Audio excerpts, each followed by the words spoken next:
Rồi ok. Ghi rượu nhiều.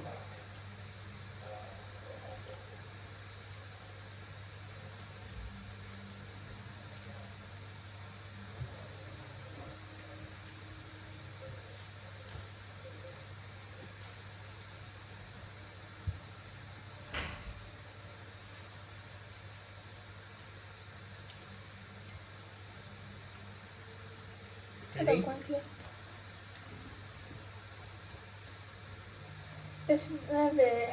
The following video had a dialogue from the most dangerous escalator in Rome from Veritasium.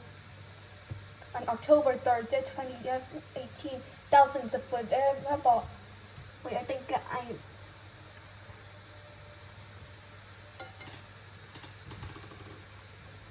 On October 3rd, 2013, thousands of football fans were making their way to the game in Rome. Excitement for the game was high, and the fans began to chant and sing. At 7:03 p.m., around 50 people were rioting down the. Cái này có vẻ nó hơi nhanh quá. Nó là cái đợt này. On October 3rd, 2013, thousands of football fans were making their way to the game in Rome. Excitement for the game was high, and the fans began to chant and sing. At 7:03 p.m., around 50 people were riding along the escalator down to the platform, but within 30 people, the crowd had swelled nearly twice at that. The elevator seemed fine, but inside the escalator was a problem. The weight of the passengers were bearing down on the steps, and the load on the main motor was increasing. To try to slow the descent, the motor applied a counter-torque, but as the force began to increase, the stairs began to move faster. By 7:04 p.m., the crowd has tripled. The motor finally reached its limit, and under the massive strain, the drum began to slip. Was the motor losing control? The escalator triggered its second line of defense, a safety relay tripped, immediately cutting power to the motor. The main brake clamped down on the drums to stop the descent of the stairs. And there's an ad.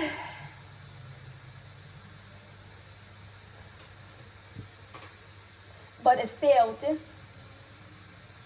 The main friction on the drum wasn't enough to stop the motor from spinning, and the stairs continued to accelerate. Sensing the motors had lost control of the steps, the escalator engaged the last line of defense. In the event of an emergency, the auxiliary motor bypassed the security measure. Hang on. An auxiliary brake is designed to bypass the motor entirely and directly lock the drive shaft.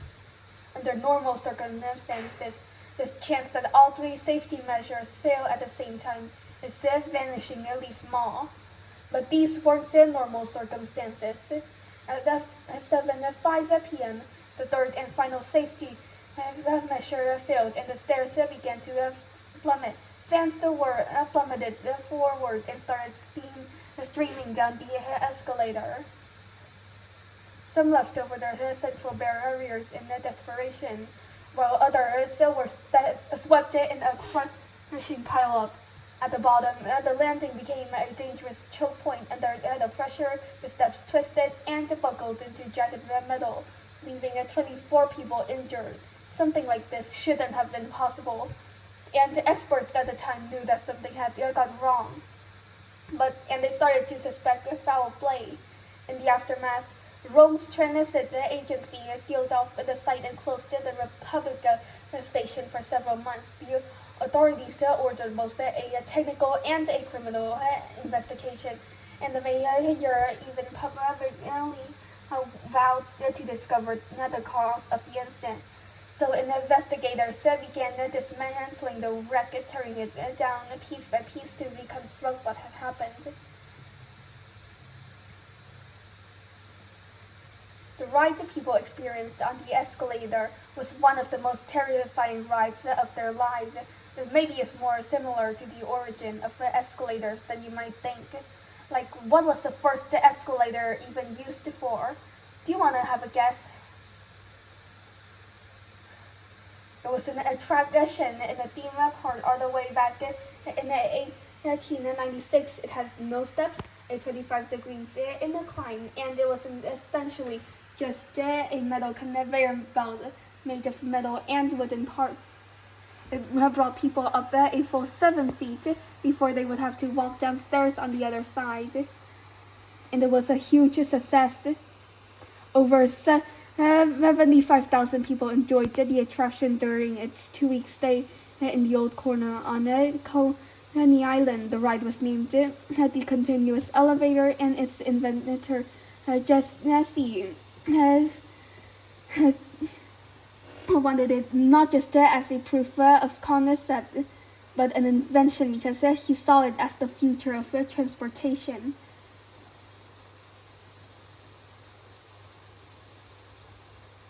But as Reno watched the people ride his invention, he began to notice a pattern. Nobody walked. Instead, they stood still, feet planted firmly sideways, with people gripping the handrail tightly. 2 years later, the department store Harrods in England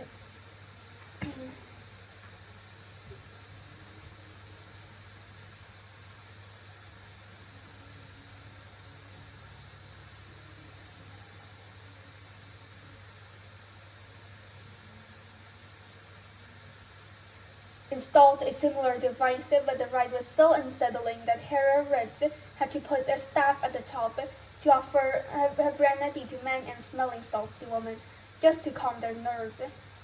You see, for both the devices, the 25-degree conveyor belts was precarious to walk on and unnerving to stand on. At around 12 degrees, walking on an incline became difficult, and 25 degrees is roughly the limit that our ankles can flex. If only there was a way to replace the conveyor belt with a moving set of stairs. Well, then the riders would always have a flat surface to stand on, and a staircase they could climb if they wanted to.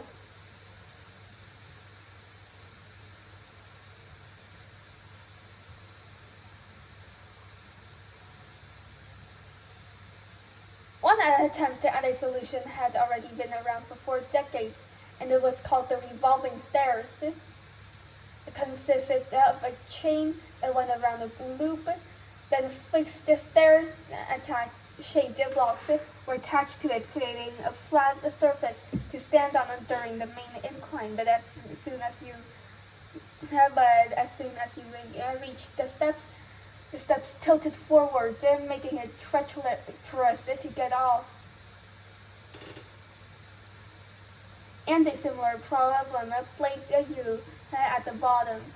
Now you might think if the top and the bottom are causing problems, just extend each landing. But that also doesn't work.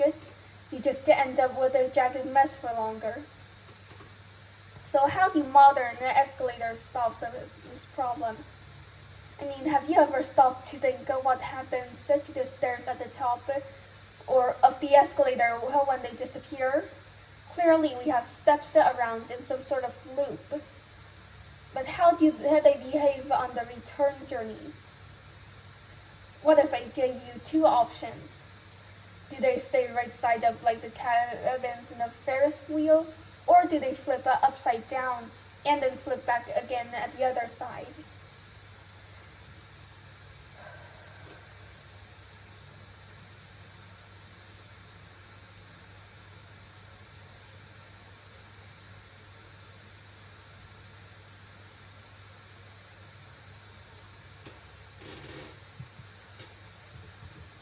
The solution to this problem came from another inventor named George Wheeler. His idea formed the basics of every escalator in use today.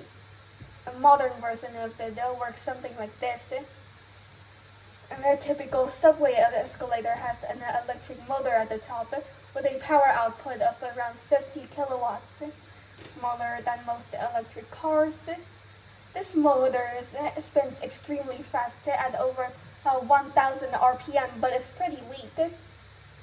So to drive the steps, the escalator needs to convert this into a slower output with more force. To do this, it uses a reduction gearbox in the gear system, lowering the output to just a few RPM and increasing the torque by a factor of around 100.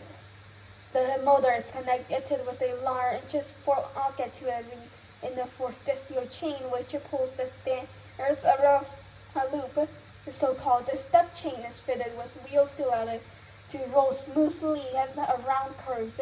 But unlike the designs for the revolving stairs, Wheeler proposed attaching each step to this through a single axle, giving it the freedom to rotate. Next, he added a second set of wheels to each step that followed a different track, allowing him to control the angle of each step at any point. On the incline, the two tracks overlap, just like the revolving staircase, but then at the top the two tracks separate. And this is what allows us to keep the steps level throughout the entire ride. The tracks then remain separated and curve around, tuck into the loop, and start the return journey. At the start of the incline, the steps rejoin and the whole process repeats. So the answer is both are wrong.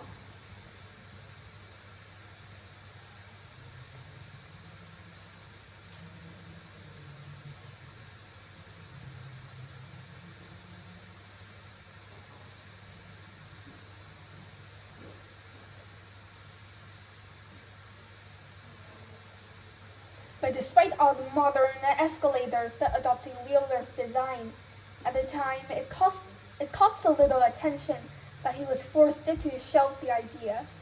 It wasn't until 8 years later that another inventor, Charles C. Berger, bought his invention and capitalized on it. C. Berger partnered with the Otis Elevator Company, and together they built a prototype.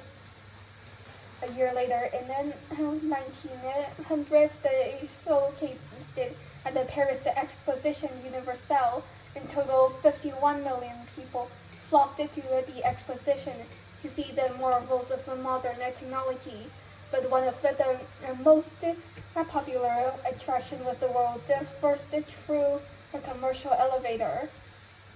French historian Philippe Julian described it as the jolliest attraction in the park, and said that the escalator caused many an incident worthy of the vaudeville, separating families, sending old men sprawling, delighting the children, and reducing their nannies to despair.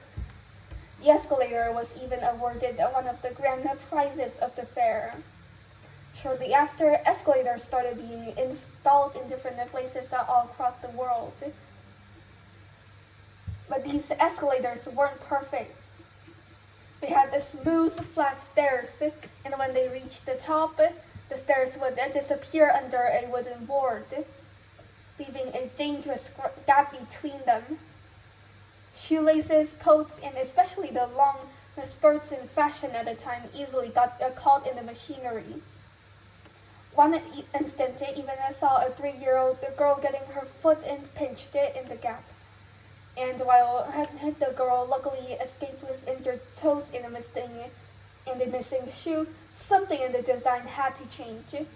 To solve this, the Seaberger and Otis installed a triangular shunt at the end of the escalator, forcing riders to go off to the left before they reached the dangerous gap. The system worked, but it was awkward because it meant people had to put one foot onto solid ground while the other was still moving, which became especially tricky when some people stood still and the other walked. So to reduce the risk of people getting in each other's way, operators asked people to stand on the right and keep the left lane clear for faster walkers. is conventionally often followed to this day. But as it turns out, there's much better solution than the shunt. Modern escalators aren't smooth, they're grooved. These grooves then interlock it perfectly with a cone plate at the top of the escalator. So now if a small item approaches the end, the cone plate lifts it up and out of harm's way. This makes it much harder for things to get stuck, and perhaps more importantly, it allows people to safely step off afterward, forward. But the cone plate doesn't entirely solve the problems. We still have these gaps on the side of the escalator that can pinch and trap objects as the steps move. So to address this, a new safety feature called the skirt rush was added to the escalator in 1982. Escalators are full of subtle safety features like this, some old and some new, but almost all of them are designed around people. All the way back in 1896, Jesse Reno predicted that riders on his attraction would need something to hold on to, so he introduced a moving handrail. In modern escalator, the motor has a separate connection that turns a friction wheel, which drives the handrail, which friction wears it down. That's a problem, so over time, the wheels get smaller, and as its circumference decreases, each rotation gives the rubber loop a shorter distance, so the handrail begins to move slowly. The effect is small, but it builds up over time, so to compensate for this, a new handrail is calibrated to move around 2% faster than the steps. You can actually try this yourself. Next time you're standing on an escalator, just place your hand next to you as you stand still, and you will watch as your hand just slowly drifts forward.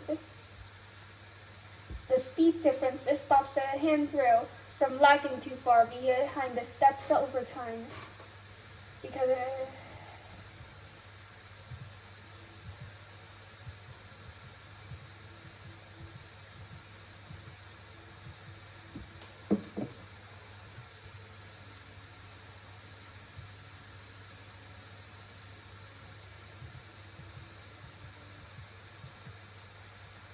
this also has and the modern escalators use the AC induction motors, which are extremely good at regulating their rotational speed, and this has an unexpected benefit on downward escalators. Well, is that enough people riding, their weight is enough that the motor no longer has to power the ride. Instead, the weight of the passengers themselves drives the chain and causes the motor to spin. And as more people board, the force on the motor increases and is pushed to turn faster. But the modern AC induction works by creating a rotating magnetic field when the motor tries to spin faster than the magnetic field. Electricity is created, which then creates their own magnetic field.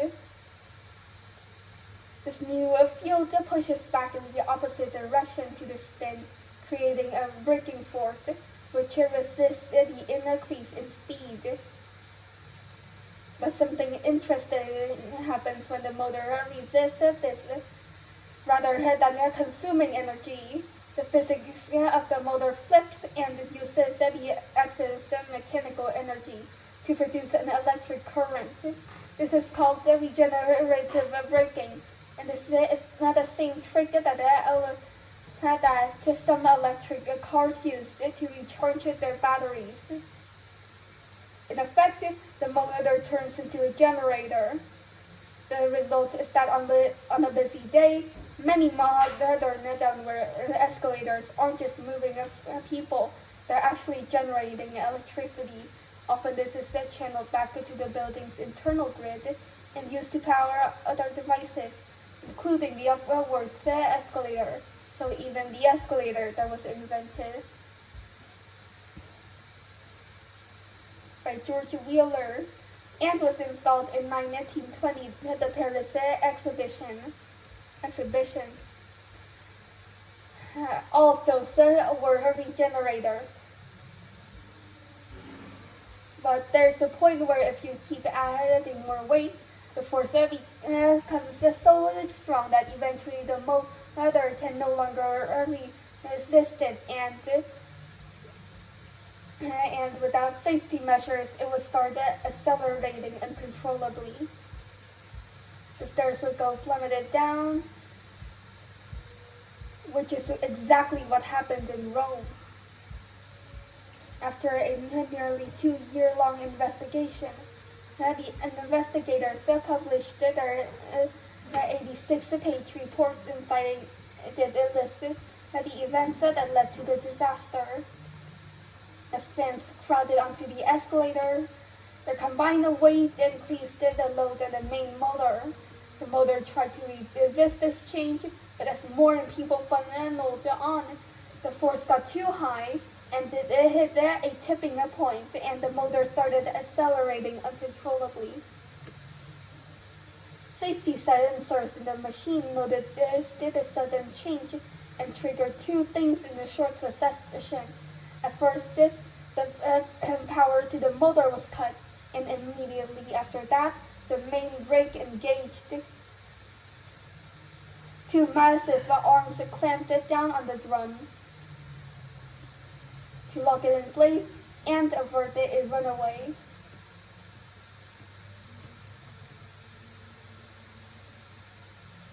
This brake should have had enough stopping power to bring the fully loaded escalator to a halt, even under the massive strain, but it didn't. Tests after the incident showed that its braking force was far too low, around 37% of the manufacturer's specification. The still weakened brake struggled to slow the spinning motor, and the escalator's downhill acceleration continued. This is when the last line of defense kicked in. When the escalator speed rose by more than 20%, the auxiliary brake triggered driving steel wedges into a disc on the drive shaft. But when the investigators opened up this brake, they were shocked. The final mechanical backstop had been partially disabled. Someone had physically tied plastic straps around one of the two brake wedges and making it useless. Was half the system unable to engage, its stopping power was cut by 50%, just enough for all the weight of those passengers to overpower the brake and render the last line of defense useless. The investigators knew that these failures should have been automatically recorded in the error log, but when they went to check, they found nothing. The error codes had been turned off, meaning critical malfunctions could occur without leaving a trace. The only way this could have happened was if they had been disabled on purpose, meaning someone must have reprogrammed the system to stop recording false codes. Next, the investigators turned to the maintenance records, but they found that these similarly incomplete, and evidence of major work on the escalator was nowhere to be found at all. With all the main safety systems compromised and the critical alerts turned off, the escalator had been a ticking time bomb. All findings from the technical investigation pointed not to a manufacturing defect, but to a pattern of neglect and falsification by those in charge of keeping the machine safe. This left the prosecution with one clear question. Who was responsible?